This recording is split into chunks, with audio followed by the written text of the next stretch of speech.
Shalom, welcome to Tactically Torah. I am Heath Hayes. Today is day 18 of Read the Bible in a Year. And I think I said Shabbat Shalom. Anyways, Shabbat Shalom, because today is the Sabbath. And we are going to be starting Exodus chapter 1. Yesterday we finished up Genesis. And now we get to see where all of that story begins to work into the idea of the Father bringing his people. How it transpired to where the Father made Abraham into a great nation, and then bringing that great nation out of Mitzrayim, or the people, or the wilderness, not the people.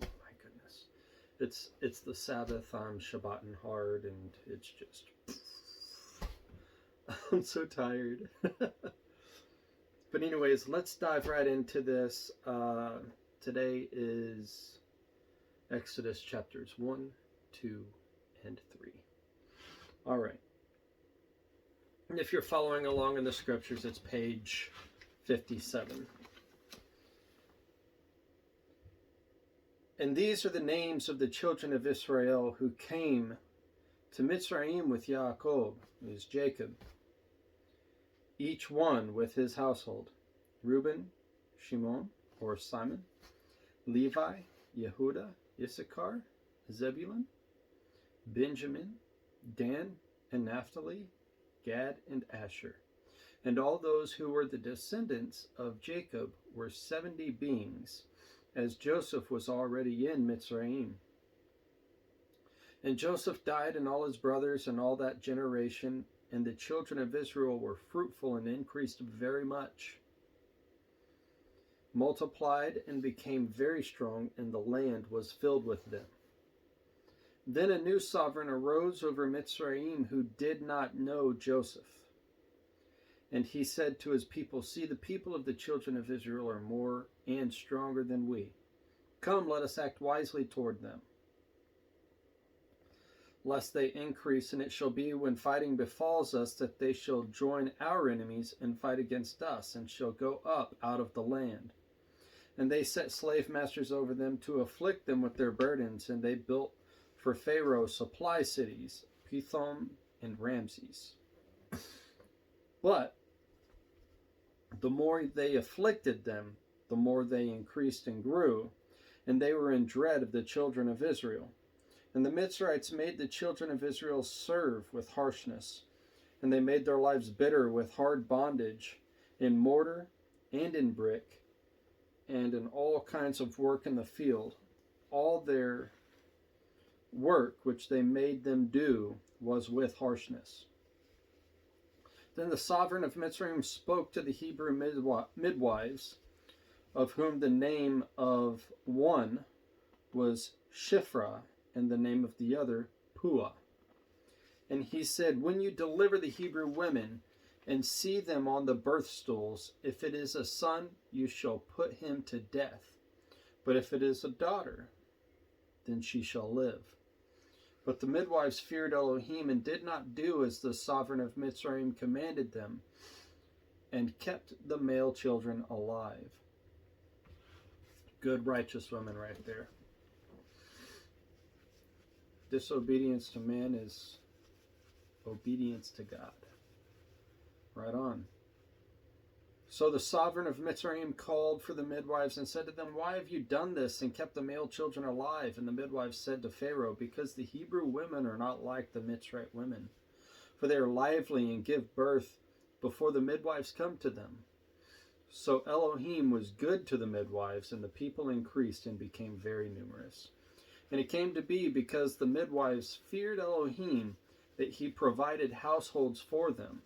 And Pharaoh commanded all his people, saying, "Throw every son who was born into the river, and keep alive every daughter." And a man of the house of Levi, chapter 2. And a man of the house of Levi went and married a daughter of Levi. And the woman conceived and bore a son, and she saw that he was a lovely child, and she hid him 3 months. And when she could hide him no longer, she took an ark of wicker for him, and coated it with tar and pitch, and put the child in it, and laid it in the reeds by the edge of the river. And his sister stood at a distance to know what would be done of him. And the daughter of Pharaoh came down to wash herself at the river, and her young women were walking by the riversides. And when she saw the ark among the reeds, she sent her female servant to get it, and opened it, and saw the child, and see, the baby wept. So she had compassion on him, and said, This is one of the children of the Hebrews. And his sister said to Pharaoh's daughter, Shall I go and call a nurse for you from the Hebrew women to nurse the child for you? And Pharaoh's daughter said to her, Go. And the young woman went and called the child's mother. And Pharaoh's daughter said to her, Take this child away and nurse him for me. Then I shall pay your wages. So the woman took the child and nursed him. And the child grew, and the child grew, and she brought him to Pharaoh's daughter, and he became her son, and she called his name Moshe, saying, Because I have drawn him out of the water. And in those days it came to be, when Moshe was grown, that he went out to his brothers and looked at their burdens, and saw a Mitzrite striking a Hebrew, one of his brothers. So he turned this way and that way, and when he saw no one, he struck the Mitzrite and hid him in the sand. And he went out the second day and saw two Hebrew men fighting, and he said to the one who did the wrong, Why do you strike your neighbor? And he said, Who made you head and a judge over us? Do you intend to kill me as you killed the Mitzrite? And Moshe feared and said, Truly the matter is known. And Pharaoh heard of this matter, and he sought to kill Moshe. But Moshe fled from the face of Pharaoh and dwelt in the land of Midian. And he sat down by a well, and the priest of Midian had 7 daughters, and they came and drew water, and they filled the troughs to water their father's flock. But the shepherds came and drove them away. Then Moshe stood up and came to their rescue and watered their flock. And they came to Reuel, their father. And he said, How is it that you have come so soon today? And they said, A Mitzrite rescued us from the hand of the shepherds, and he also drew enough water for us and watered the flock. And he said to his daughters, And where is he? Why did you leave the men? Why did you leave the man? Call him and let him eat bread. And Moshe agreed to dwell with the man, and he gave Zipporah, his daughter, to Moshe.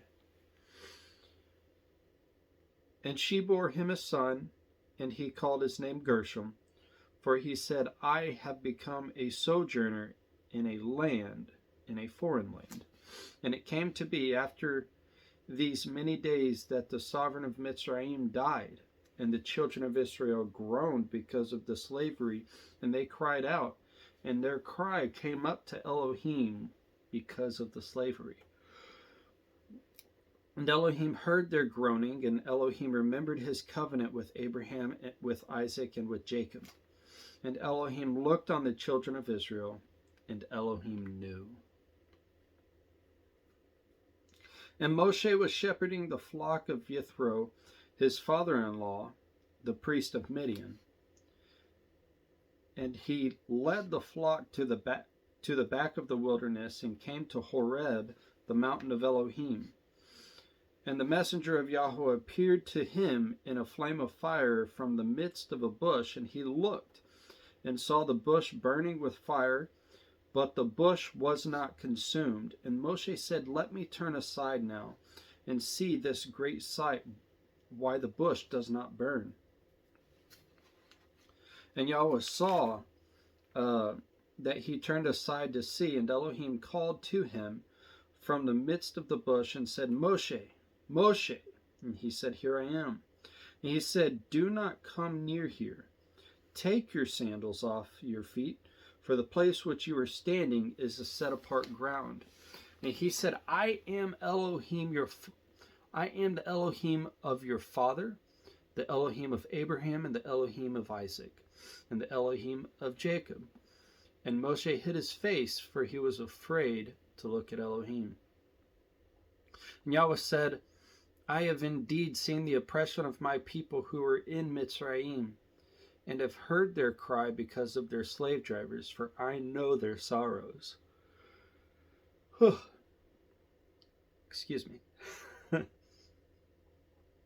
And I have come down to deliver them from the hand of the Mitzrites, and to bring them up from the land to a good and spacious land, to the land flowing with milk and honey, to the place of the Canaanites, the Hittites, and the Amorites, and the Perizzites, and the Hivites, and the Jebusites.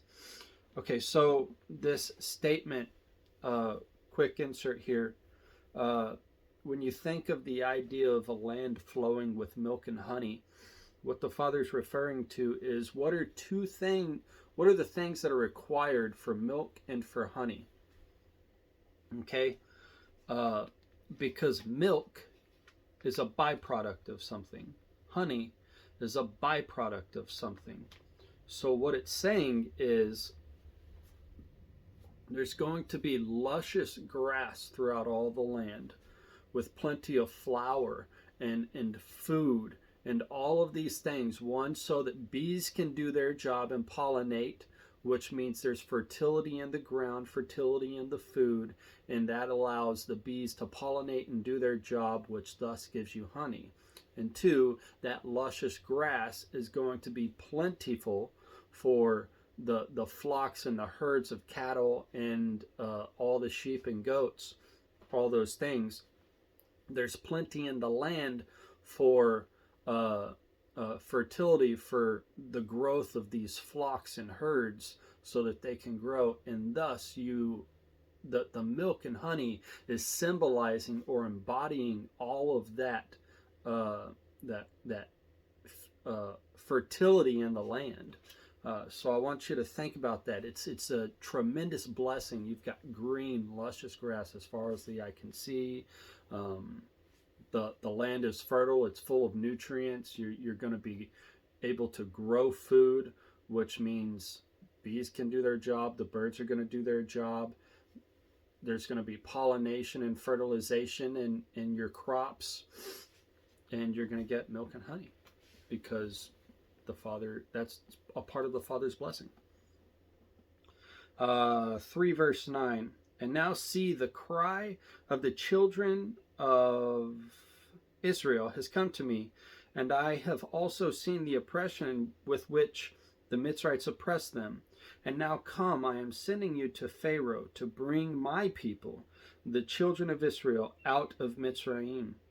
And Moshe said to Elohim, who am I that I should go to Pharaoh, and that I should bring the children of Israel out of Mitzrayim? And he said, because I am with you, and this is to you the sign that I have sent you. When you have brought the people out of Mitzrayim, you are to serve Elohim on this mountain.